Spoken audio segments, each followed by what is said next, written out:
San Francisco has always been the frontier for innovation and people seeking, from the gold rush to like the internet boom to like the mobile app boom. San Francisco has always been the hub for the frontier of technology, and I think that has really boosted its relevance to cryptocurrency.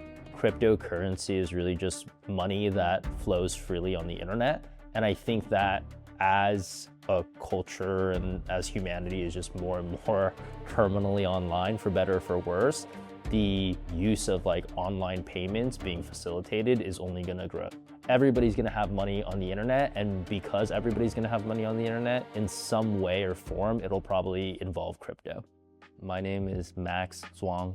I joined crypto about 4 years ago. So I actually built a website called Soul Sniper, and that's how I kind of got really sucked into crypto. It was basically a website that helped people trade NFTs and see prices for things, and it took off. We got like 30,000 daily active users within the first few weeks, and then I was able to raise a few $1 million and quit my job and work on it with my friends.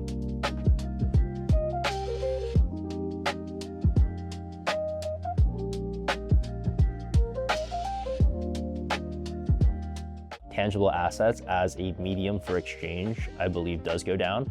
I don't use cash at all. When you look at the Bay Area, whether it's technology, whether it's AI, there's so much opportunity here, especially for young people to kind of get on the ground floor of something. My name is Seth Chandler. I'm the CEO and Chief Numismatist of Wintercoin. I think if you look at any chart or graph of any cryptocurrency going back 1 or 2 years, it's an insane amount of volatility, which is the opportunity, but it's also the great risk. Some of the best companies that are in crypto actually came out of San Francisco. So an example is the company that I'm currently working for that acquired mine, Phantom Wallet. They're headquartered in San Francisco.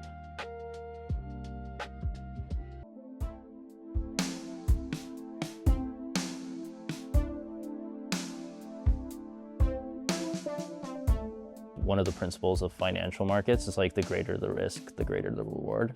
I think with crypto, what's cool about it is like a lot of people can make a lot of money very quickly, but the downside is a lot of people also lose a lot of money very quickly. For crypto, it's mostly high risk seeking, right?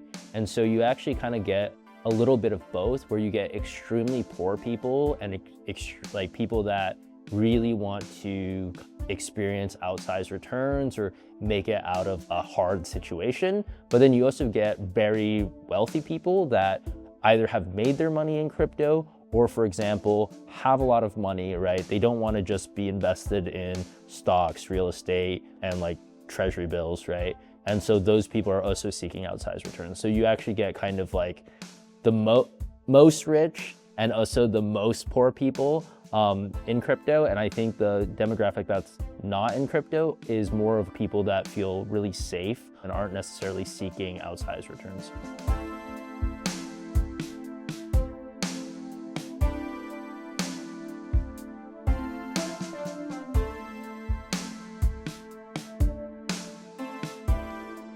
But for 8.4 million Americans who don't have a bank, Supervisor Valley Brown says cash has to be king.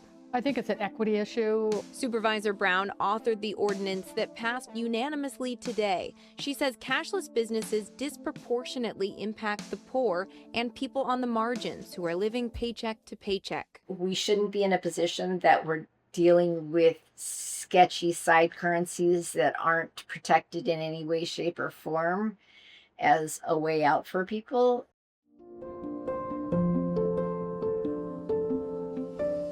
We need basic securities to make sure that people have access to building their credit from a young age, and that we have a currency that is stable, that is insured, and that is accessible to everybody.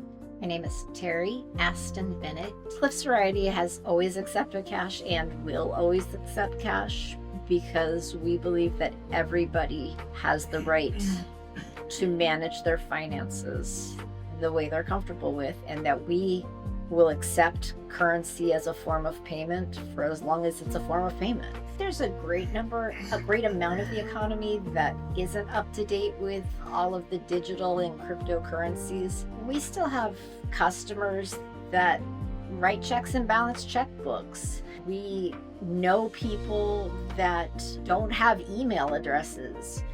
And we know several people that have tried to eliminate so much of an online presence that in a world that only accepts digital currency, it really is leaving them out. Accepting cash is the most equitable way to run a business. That we have children, we have visitors, we have less economically stable people, and if cash is their form of payment, then we absolutely should be taking it. I mean, also as a business owner, cash is the way I make the most money. I'm paying incredible fees in order to take credit cards, and I prefer cash. I believe a completely cashless city is 100% unfair to so many people.